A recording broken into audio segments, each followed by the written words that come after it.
Hello, welcome back to Frizzy Friday Club。我係 Fiona，我係 Jacqueline。我哋今日係星期六，星期六嘅傍晚。我哋距離上一次錄音已經係一個月之前嘅事啦。有冇一個月？應該有一個月3個星期我諗。Yeah，然後我哋就各自消失不見。Exactly，我哋兩個都有短暫離開咗英國嘅國土。係。你要分享下。係，我哋今集係會一個 catch up，睇下到底呢幾個禮拜點解我哋會躲懶咁。咁又冇咁講，我覺得 outside of Frizzy Friday Club，我哋都係有生活嘅人嚟嘅。係因為冇嘢講噶啦。因為如果唔係有乜講，就係日日坐喺張 sofa 度，跟住之後冇嘢講，冇 content。你可以分享下你嘅旅行嘅趣聞啦。係我翻咗香港一個禮拜啊 Oh my god，因為有一啲公務要辦，咁我就翻咗一個禮拜。然後我去咗，我由落機食到搭飛機走嗰刻，我同你講認真認真。我落機第一餐係落機立即去咗食呢一個潮州大排檔，開心，好開心。我由第一日飽到去最後，我係冇感覺過肚餓咯。Oh my god，that's the best。我食咗人生第一次食嘅椒鹽九肚魚。How is that even possible？ 因為我係好驚魚骨嘅，所以我係由細到大都冇食過椒鹽九肚魚啦。然後所有人都話好好食，係好好食啊！因為我係愛椒鹽魷魚嘅，即係椒鹽九肚魚同椒鹽魷魚，我係會 pick 魷魚，因為你驚骨，驚骨同埋我覺得魷魚嘅 texture 好好食， Okay，即係嗰個 yeah，短嘅口感。然後我又試咗椒鹽九肚魚，原來椒鹽九肚魚好好食㗎，我發現外脆內軟，佢係咪好似啫喱？係啊，跟住我就好似會溶喺你個口入面咁嘅咯。係一坨油脂。呢個形容得幾好，其實佢真係咯，我諗。跟住食咗呢個椒鹽九肚魚啦，食咗椒鹽豆腐啦，勁熱氣椒鹽嘅所有嘢咯，基本上我係。落機第一餐係全炸椒鹽九肚魚啦，炸豆腐、哇！蠔餅，哇！仲食咗蜜椒牛仔薯仔粒。哇！呢個大排檔必備嘅喎。我懷疑我係由第一餐開始係種下我嚟緊之後嗰個 chaotic 病嘅因。你即刻係咪就係要 walk us through the whole thing？係我發現而家講翻出嚟，我終於發現點解我係最後玩到病。個根係第一晚嗰餐。我終於發現自己點解玩到病啦。Oh my god！但係好開心，因為好耐冇放肆食，完全係呢啲係英國係食唔到噶嘛。冇啊，除非你自己喺屋企炸咯。但係你喺邊度揾九肚魚翻嚟先？係九肚魚英文係咩我都唔知嘅，所以係冇可能嘅。但係食得開心，玩到病都冇所謂。我可以講啱啊！我去咗飲好多 cocktail 吧，都唔係話唔係算好多，但係飲一啲好有趣嘅 cocktail bar。喺香港算係一個 cocktail bar 都幾多嘅地方嚟㗎嘛，其實。係，我發現同埋冇翻去一排係多咗好多，而我喺 Instagram 係見到好多人都 share 啦。跟住今次就終於有機會翻去試，咁樣試咗一啲我覺得好有趣嘅。我去咗中上環嘅健民好 ，in-tea 係靚嘅，menu 係有趣嘅，但係佢係點樣㗎？即係佢個風格係一個香港式嘅。我覺得佢係走呢一個讓外國人認識香港。認識香港。哦，OK。佢係走呢一個文化路線。哇！佢個 menu 好得意嘅，佢 menu 係分咗香港唔同嘅原居民，即係佢有客家主題一版，疍家主題一版，潮州主題嘅 cocktail 又有。好得意喎！但係咁樣。係，我哋見到個 menu 有一個係有牛腩汁嘅 cocktail，然後有個係24味 inspired 嘅 cocktail。Oh my god！係咪先，即係鹹嘅嗰個 cocktail 係。係，我發現係。我發現而家好多 cocktail bar 都係做有 savoury 嘅，好得意喎！呢個係咪先？呢個係一個新嘅 trend 嚟嘅，就係喺香港定係你喺英國嘅時候都有？飲過類似嘅嘢？我好似未飲過鹹嘅，但我發現係一個最近好多 cocktail bar 都有做嘅一個導向，就係食物導向嘅飲品。我唔抗拒嘅。咁你飲咗啲咩啊？我飲咗一杯係我走咗啲安全牌，因為我真係好驚出事，好驚出事。即係我都俾得呢個錢，我唔係好想出事。係嘅。我飲咗個米做 inspiration 嘅酒。哦。佢有啲似有啲米香啦。我嘅記憶入面，然後佢有冇飲過米豆米漿啊？米漿。佢有 giving 米漿同埋佢有個米嘅香嘅。佢係似係食粥嘅時候，你食到米嗰個甜味啊，定係一個 extract 咗出嚟嘅東西？米酒嘅味。哦。呢個係 pros 啦，呢個餐廳係 pros 啦，即係好多香港文化啊、香港情懷。Yeah。但係 con 係我唔會有去第二次咯，短時間內。點解啊？我覺得有更好嘅 options。即係 as in 佢本身飲品嘅質素並唔夠你去想再去多一次嘅意思。係啊。哦。佢 interior 係好靚嘅。但係喺我嘅 list 入面有更好啦，應該。明白，因為你都算係一個喜歡飲酒、喜歡 enjoy 唔同嘅酒精飲品嘅人嚟噶嘛。我可唔可以咁講？我覺得呢個好持平啊！呢個我唔係話你一個酒鬼。唔係 pro 嘅，唔係 pro 嘅，但係我覺得好飲咁好，俾咗錢飲咧，梗係想好飲嘅啦，係咪先？你唔係呢個 customer，係唔想服噶嘛？我覺得明係我哋點到即止。OK 好，係 respect 嘅呢件事。respect。但係同一時間去咗另外一間 cocktail bar。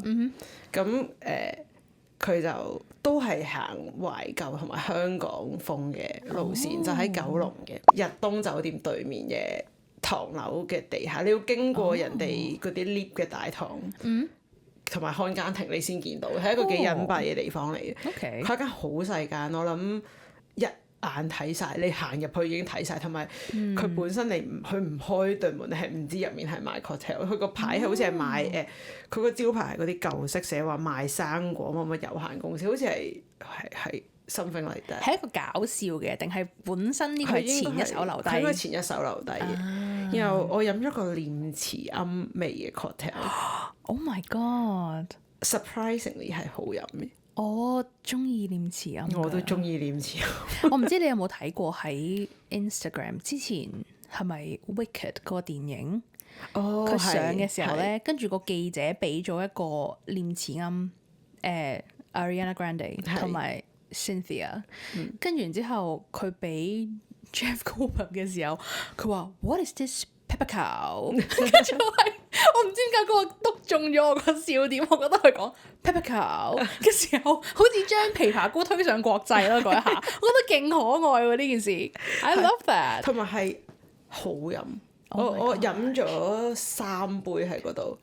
我一開波係飲念慈庵嘅，咁我就打開咗呢一個我要試第二杯嘅想法，然後試咗一杯，飲咗2杯定3杯咧？應該2杯。我飲咗一杯椰奶味嘅 cocktail。哦，熱帶風情。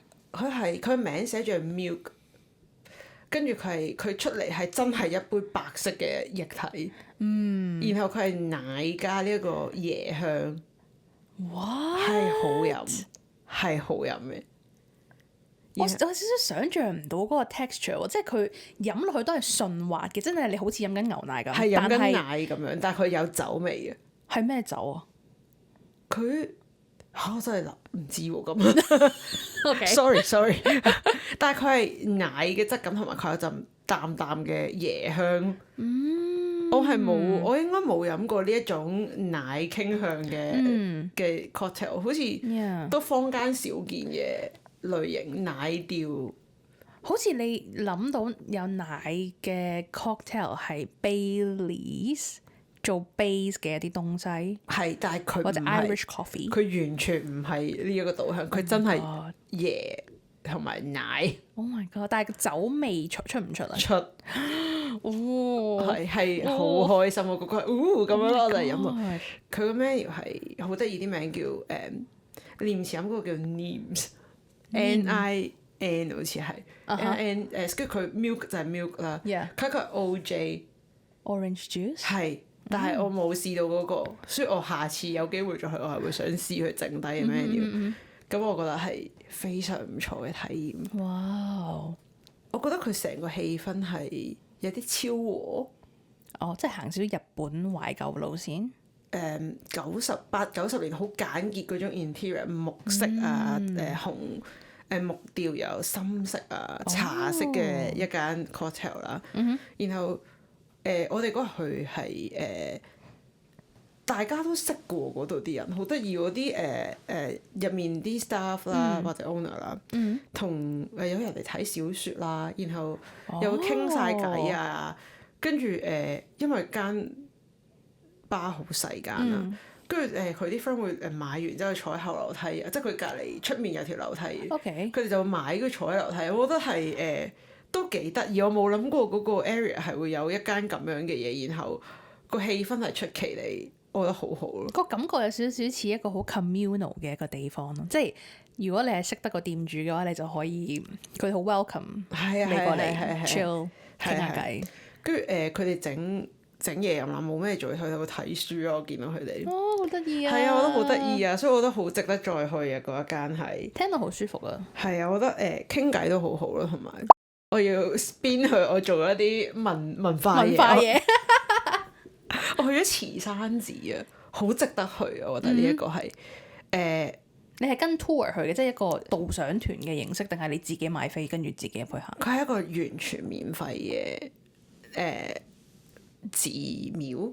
咁首先你要做嘅就係你要好早同廣大嘅市民一齊 book 位，因為佢係通常一有開所有 booking 就好快賣晒，但係佢同時間都有做一啲園林導賞咁樣嘅，咁我就係另外一個方法去填 form apply 咁樣，好似 Google 入表咁樣。咁我哋就係 book 咗自己入去參觀。咁參觀其實你可以自己行啦，又可以佢有一啲義工去做導賞。咁我哋嗰次去嘅時候，個導賞姐姐係非常之專業嘅，佢係講解咗好多歷史啊，一啲宗教嘅故事啊，然後點解呢個建築會係咁樣啊，個風景啊點解會揀呢一度，或者佢嗰啲佛像係有咩意思？我覺得係獲益良多。佢係一個 regular，佢好似每一次開放都會有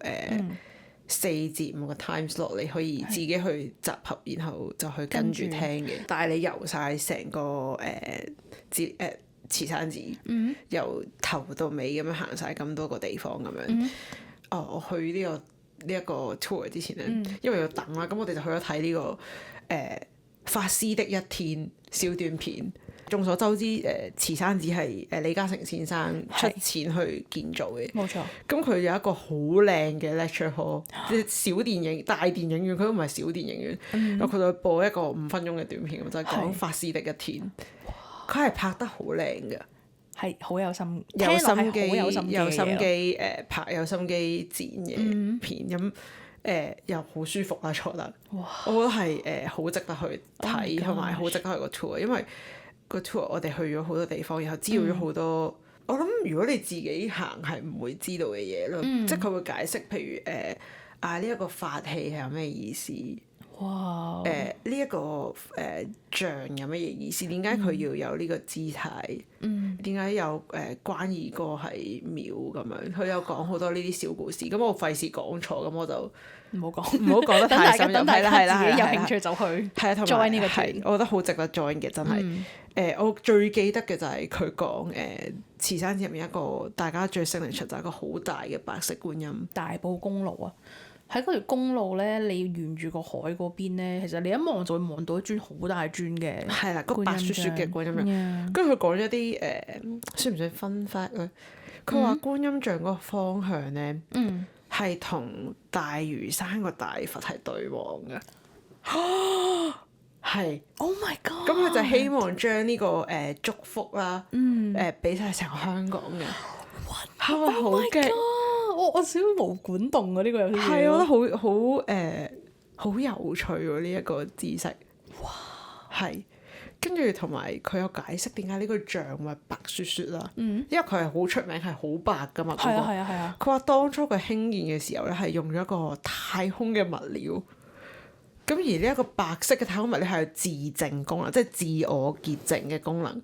which 我唔知呢一個物料佢點樣可以做到自淨功能。What does it even mean？佢即係佢話，譬如佢落雨，咁雨水唔一定係乾淨，可能有啲積咁樣啦，塵咯或者係。Yeah。咁嗰個嘢就會自己唔知咩 absorb 都唔知，即係佢就冇咗啦，就就冇咗。OK， 我有少少 mind blown。係。How does it work？ 我想知，我而家想即刻 Google 佢應該係咩？係啊，我都好想啊！我係我未研究到啊，但係咁咪真係好貴咯嗰一村。哇嗱，你啲咁庸俗嘅思想喺慈山寺就唔可以。sorry，我冇心冒犯你，只係我個腦袋一諗到呢個太空黑科技嘅時候，我就諗到 that must cost a lot of money。係，我覺得應該係佢用咗好多心機去經營，我睇得出佢每一個 staff 都係好友善啦，yeah. 不論係佢本身佢有啲secure 嘅哥哥叔叔咁樣嘢，全部都好有禮貌啦。佢又會因為嗰個觀音像下面就係佢哋一個佛教藝術博物館，咁佢就收藏咗好多喺唔同地方收集翻嚟嘅佛像啊，一啲法器咁樣，佢哋每一個都可以解釋，即佢哋每一個都可以講到啲故事俾你聽，就你留意下佢哋啲樣，呢個係呢個國家嚟嘅，呢個國家，雖然佢哋每一個人着緊嘅每一個佛像着緊嘅衫同埋佢哋嘅樣都會有唔一樣。好得意啊！佢哋係好熱情，即係好友善去解答你啊。然後大家都非常之 nice 啊！佢有佛經 yes 卡，好得意。佢用咗好多方法去令你對佛學呢樣嘢有興趣啊！好得意喎呢個，即係都係入1蚊跟住就可以留卡。唔使錢嘅，sorry 嗰部機係。Oh my god！係佢係有啲佛學嘅小句，然後有個卡機你可以自己留嘅。好得意啊！係啊，佢哋好有心機去經營慈山寺呢一樣嘢。哇！好貼地咯，同埋呢樣嘢係。同埋佢係有佢有個大地圖嘅。嗰個大地圖可以儲印仔咯。即係你一路行，跟住你就可以揼印。係啦，佢就係佢有一個類似佢 suggest 嘅路線啦。你每去一個 spot，佢就有個印仔揼。啊！呢個好日本啊，呢一個。跟住佢好好喎。係啊，佢每一個印仔就會有一個佛學嘅概念。咁譬如可能我記得有一個好似係你要寫低你想感謝嘅5件小事咁樣。其實你唔一定要寫嘅，但係佢就講一啲概念嘅嘢。你即係除咗佢真係收集嗰啲印之外，你都係可以睇到有啲嘢去攞翻屋企。好 fulfilling 啊！成件事。係啊，我覺得好開心啊！我係會再去嘅，我有機會再翻香港。咁你總共喺慈山寺幾耐？係1日嘅，全日你都喺嗰度行？我諗我哋 spend 咗1個下晝，因為我哋好似大概1-2點先去，然後佢哋5點就閂嘅啦嘛呢啲，咁我哋就 spend 到佢差唔多走，即係閂門嘅時候我哋就走咁樣。同埋都好多外國人，係好多泰國，因為泰國係一個好虔誠嘅國家，咁都好多好虔誠嘅信徒會特登上去，因為說實在去係都幾頗為複雜嘅，我發現。係咪揸車啊你？我係有人揸車，就係簡稱的士司機。OK， 其實係嗰位係有少少隔涉嘅，我印象中。我見到佢經過咗大快活嘅工場。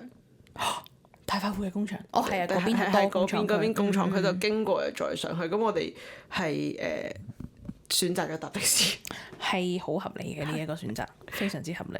但係就係我呢個 trip 嘅，算唔算係你 highlight 就呢個慈山寺之旅？係啊，我覺得一個好嘅回憶咁樣。我覺得 miss out 咗好多食㗎咯。食嘅嘢，as in 即係你食嘅好食嘅餐廳。我冇食到魚肉燒賣。Oh my god！呢個係唔會喺我翻香港嘅時候會發生嘅事咯。我忘記咗，我揾 No way in hell！ Surprisingly， 我係冇咁唔知點解冇機會食到魚肉燒賣咯，竟然。你坐監，sorry。係啊，sorry 你要坐監。How can you not？我冇食到雞蛋仔咯。Diabolical！然後我冇食到嗰啲橙色一串串咯。你知唔知係橙色一串串？嗰個豬。唔係，嗰個叫咩啊？生腸，生 yes 生腸魷魚橙色嗰啲熒光橙色嘅嘢，你可以擠嗰個 mustard 喺上面㗎嘛。係 mustard 同埋海鮮 sauce。海鮮 sauce 我想知其實海鮮 sauce 係咪真係甜醬嘅意思啊？定係兩樣嘢嚟㗎？其實應該係兩樣，我唔知。總之我冇點到嗰個乳豬會點嘅醬啦。但係我要再去食翻，係我嘅錯，呢個我嘅錯。認錯，香港大市民。對唔住我食漏咗佢哋。我記得我上一次翻香港係上年，我翻到香港第一餐，as in 落機之後the next day，我第一樣去食嘅嘢就係去通達旺角，跟住我就嗌咗腸粉魚蛋燒賣、黐飯、凍檸茶。有冇油渣麵？油渣麵我冇食喎，但我嗰日我個 sole purpose 就係我同我男朋友講，我一定要食到腸粉魚蛋燒賣，所以我一去就去咗食腸粉魚蛋燒賣。然後我記得 throughout 成個 trip 我食咗唔知3次通達。係唔得，你一講你食，我依家就好肚餓啦。我哋 spin 一 spin 去 pick up 翻，到底你喺我哋冇見嘅呢段時間，到底做咗啲乜嘢？OK， 你突然之間咁樣講，我個腦有少少 blank， 但係我覺得呢個係因為我個腦係有嗰個自動刪除記憶嘅 function 嘅。莫非你遇到一啲好難堪嘅事情？Well， 都唔係難堪嘅，但係老實講，我覺得因為我生日了。我又大1歲了。你而家同我差無幾。係啊，我距離30又近咗一步。唔好咁講。我記得我仲有1個星期就要踏入29呢個歲數咧，我係唔開心㗎。真係㗎？我係嗰個星期係突然之間情緒係跌咗落去一個谷底咯。但係我唔知呢個同我嘅荷爾蒙有冇關係，可能都有嘅，我估。但係有乜嘢令你覺得唔開心呢？係一個好 general 嘅一個無力感。我覺得係荷爾蒙，係嘛？因為你知我個人係嘻嘻哈哈笑，一個大笑姑婆嘅形象，但係就係嗰個禮拜係我完全 pick up 唔到自己咯。我冇肯定你係肯定你係荷爾蒙。我多謝你 reassure 我冇突然之間發生咗啲咩事，因為真係好辛苦咯。嗰個禮拜係唔係一定係荷爾蒙。我覺得我做任何嘢都係灰色㗎咯。但係你都去咗一個開心嘅旅途啊 ，suppose 點解會去 Amsterdam 咧？其實係因為我想睇 Sabrina Carpenter。如果有睇 video 嘅觀眾就見到我着住件 T-shirt， 但係冇睇嘅話，大家都知道我着住咗佢件 T-shirt。因為買唔到倫敦嘅飛，咁然之後見到 Amsterdam 嘅飛未開賣，咁我就即係 try my luck，佢試下買唔買到，買到啦，咁就OK，咁我哋就 plan 個 trip around 呢個 show 同埋我生日。因為我生日係24號，咁佢 show 係23號，which is perfect。我覺得係整定要你去 Amsterdam 一轉。同埋我好耐冇去啦，對上一次去咧已經係大學3年班嘅時候，即係都5、6、7、8年前嘅事，好耐之前嘅事。咁所以我哋就 plan 咗5日嘅 trip 就留喺 Amsterdam。我哋好彩嘅係我哋去嗰5日入面有4日都係好天。真心我都冇 expect 嗰個天氣會咁好，因為我係一路 mon 住個天氣 app，然後我就好緊張，話死啦陰天啦，死啦咁樣啦。係因為嗰陣時英國好似係都係麻麻地，即係時陰時晴咁，你捉摸唔到佢。我都有少少打定輸數係好啦，咁陰天都 try to enjoy it，但係當然冇好天咁開心啦。但係大晴天嘅你 turn out 嘅結果都算係大晴天啊，我覺得。咁好好。所以影啲相出嚟都好靚，同埋我好感恩係我哋去睇花嗰一日係佢雖然朝早有少少 overcast，但係跟住之後佢有變得明朗咯，所以影出嚟啲相都靚咯，我覺得係開心嘅。咁啊，冇錯。食咩好食嘅嘢？有冇食好食嘅嘢啊？其實 on the top of my head， 我諗到最好食嘅嘢係佢哋嗰個薯條咯。我係冇食到㗎，上次去。因為咧，我係一個好中意食薯仔嘅人嚟嘅。我係一個薯仔 connoisseur。I love potatoes。唔理係什麼類型嘅薯仔我都好喜歡，即係你知道佢哋食好出名嗰個一個桶嘅薯條，跟住之後擠個 mayo 或者擠唔同嘅 sauce 喺上面，跟住你就拎住行街食㗎嘛。第一定第二日嘅時候就 stumble upon 呢一間，佢喺 Instagram 都幾出名嘅。我都喺 Instagram 嗰度發現到佢嘅。佢哋本身出名嗰個係 truffle mayo 同埋 parmesan。呢個聽落已經係勁好食，我想講。係啦，但係咧，我係望住個餐牌嘅時候咧，我見到佢有個餐牌最底嗰度啦，佢有個 special 就係叫做 Orlog。係咩嚟嘅咧？佢 Orlog 嘅意思咧就係有 mayo 啦，佢哋叫 peanut sauce。我會形容佢係有少少偏甜嘅沙爹醬嘅感覺，但係唔辣嘅。我正想問係咪沙爹醬？係啦係啦係 peanut sauce，佢哋叫 peanut sauce。同埋咧，佢有切得好細嘅洋葱，我就話不如我哋試下呢個，好似幾得意喎！即係 truffle mayo 好似周圍都有嘢，但係 Orlog that looks different。我想稱之佢為呢個阿姆斯特丹口味，因為喺第二度真係冇見過呢一個 peanut sauce 咯。其實呢一個組合係我覺得完全唔係一個常見嘅組合。係啊，即係我喺度諗緊，我喺邊度有見過沙爹醬加薯條，係就係冇咯。仲要加沙律醬mayo 蛋黃醬，蛋黃醬加沙爹醬加洋葱，係好食嘅。我食到依家講都覺得好肚餓，點算啊？係好好食嘅，你覺得？好好食啊！係每一啖咧，即係你以為個醬睇落好似好少，其實唔係，佢預啱你係每一條薯條你都可以 cover 到嗰個醬咯。然之後你食嗰個薯條，佢一定係有炸過2次嘅，外脆內軟，你一咬開就知道呢個係一個好嘅薯仔咯。係好 soft 嘅，佢中間。佢係幼薯定係粗薯？我唔中意粗薯。粗薯，你當一隻手指咁樣，大概咁樣嘅一個粗幼度。佢哋唔係好厚喎，佢就係一個，我覺得係一個標準嘅薯條 size。即係 OK，in the scale of 薯條，麥當勞薯條係幼薯條啦，我哋可以 agree。如果你話厚薯條嘅話，就似係我哋可能 fish and chips shop 嗰種細個茶餐廳嗰啲波浪。嗰個會擺佢喺中間偏細波浪薯條嘛？係啊，波浪細個茶餐廳點茄汁嗰個。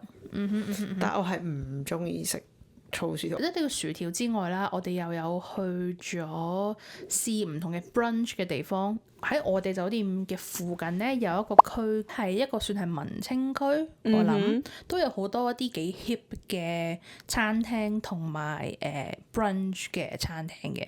你介紹俾我嗰間意粉，其實就係嗰一區入面咯。有冇喜歡我介紹俾你嗰間意粉？我非常之喜歡嗰間意粉。咁就好啦。好可愛，佢哋上碟係一個鐵 pan 咁樣上碟，然之後成個餐廳一入到去好似入咗去一個另外一個世界咁樣咯。佢啲燈光係好比較暗啦，但係比較溫暖嘅感覺。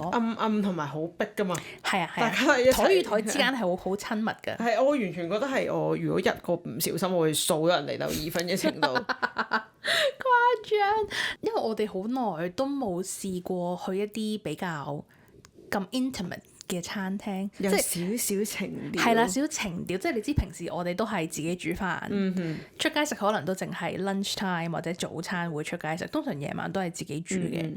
我就發現，好耐都冇呢一種出去 dinner date 嘅感覺。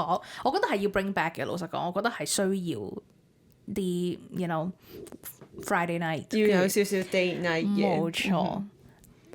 有少少重燃呢個暖火嘅感覺。你咁樣講好嚴重喎！呢個言論係唔係話個暖火熄咗嘅意思，只不過係真係可以再加咗啲柴落去咁解啫。you know what I mean？即係添加少少柴火，等個火燒到旺啲咁樣咯。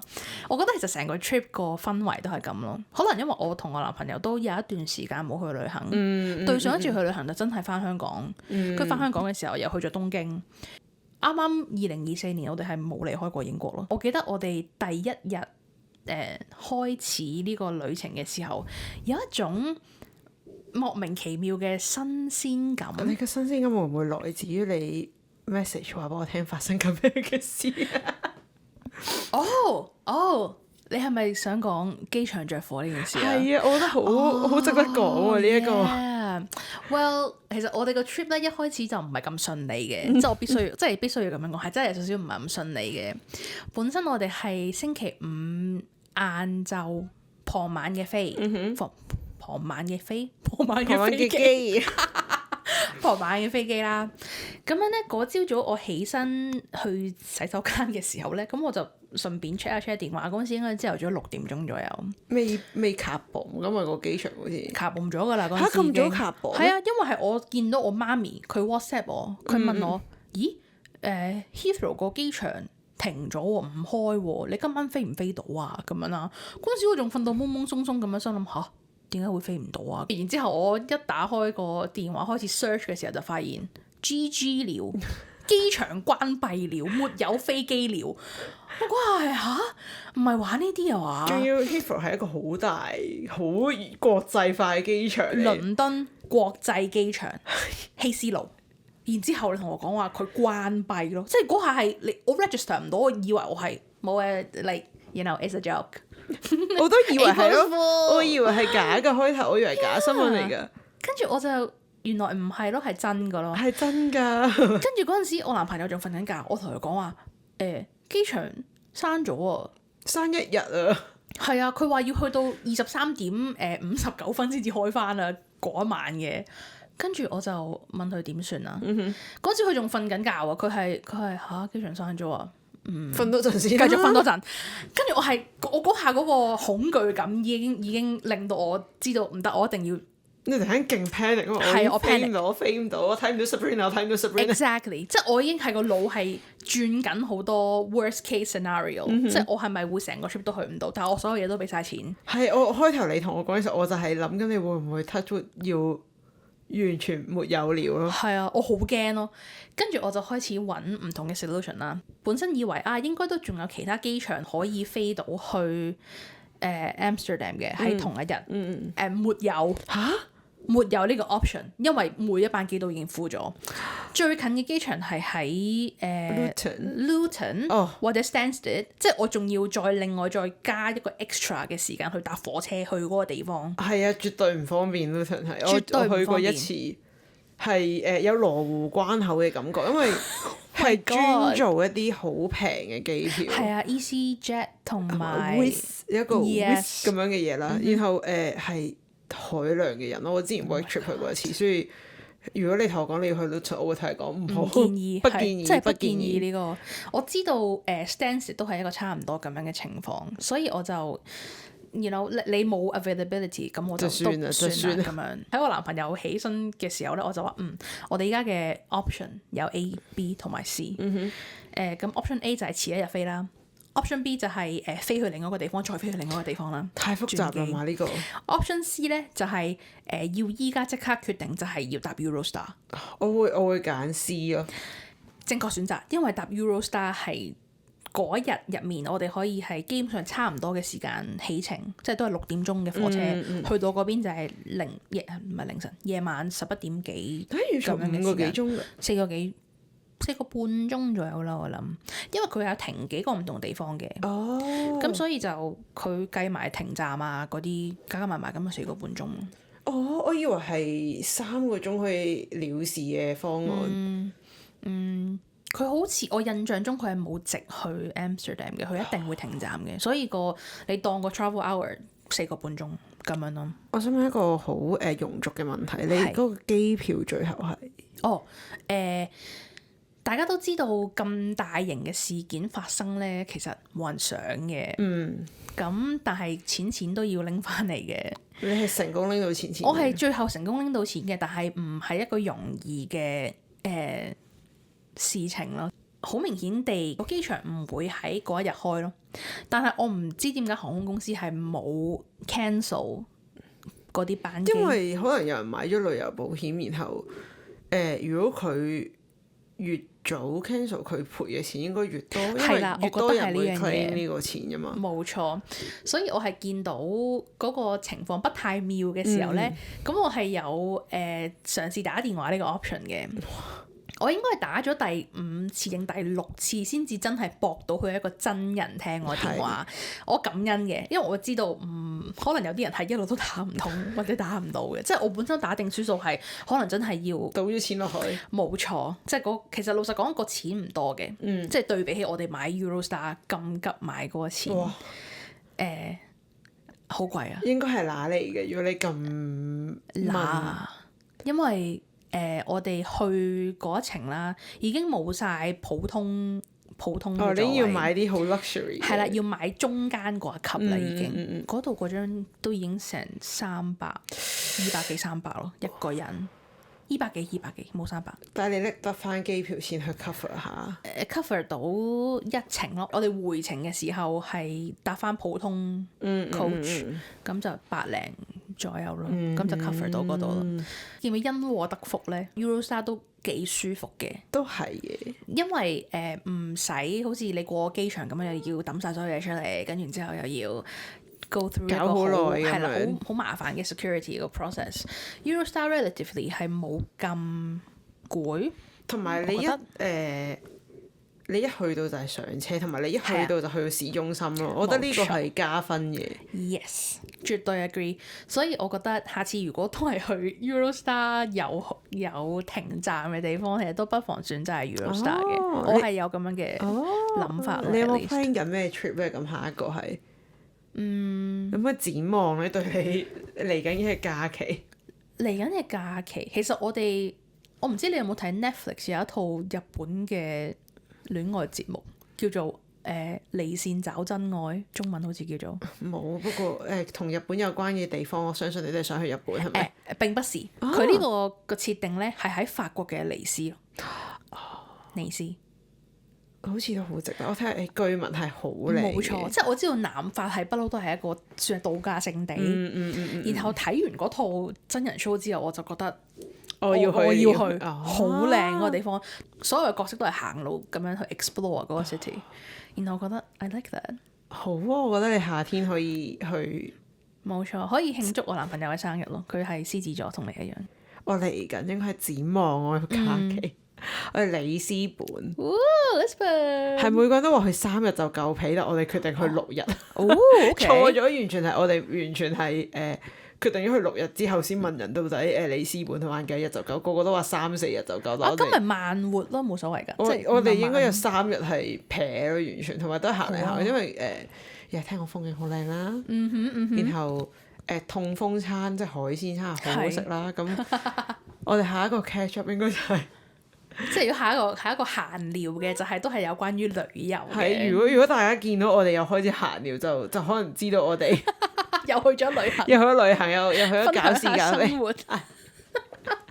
我覺得今次我去 Amsterdam 係一個好需要嘅一個 reset 咯。我覺得對於我嚟講係要跳離一下啦，又要係啊，我覺得係需要㗎。同埋我覺得有嗰個旅行嘅展望咧，你會對生活更加多熱誠。你翻工畫緊個圖嘅時候，仲可以諗住過多幾日我就去旅行啦。係啊！我好期待下一次我再 set 嗰個 auto reply。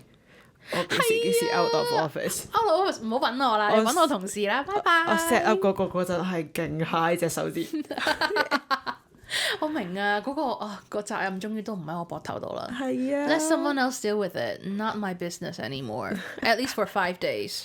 Goodbye. Don't talk to me. 你咪同觀眾講。哦，唔係，sorry，我唔係呢個唔係 official 嘅 goodbye 嚟嘅，sorry。我係想像緊同呢個麻煩嘅工作同埋。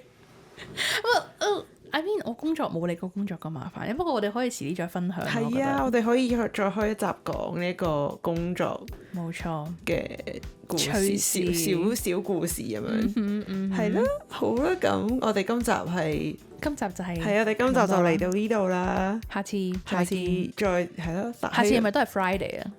係啊，係因為我哋係 Busy Friday 定係我哋 Busy Saturday？ keep Friday， 但係我哋 Saturday 咯。OK，好啦， sounds good。下次再見，拜。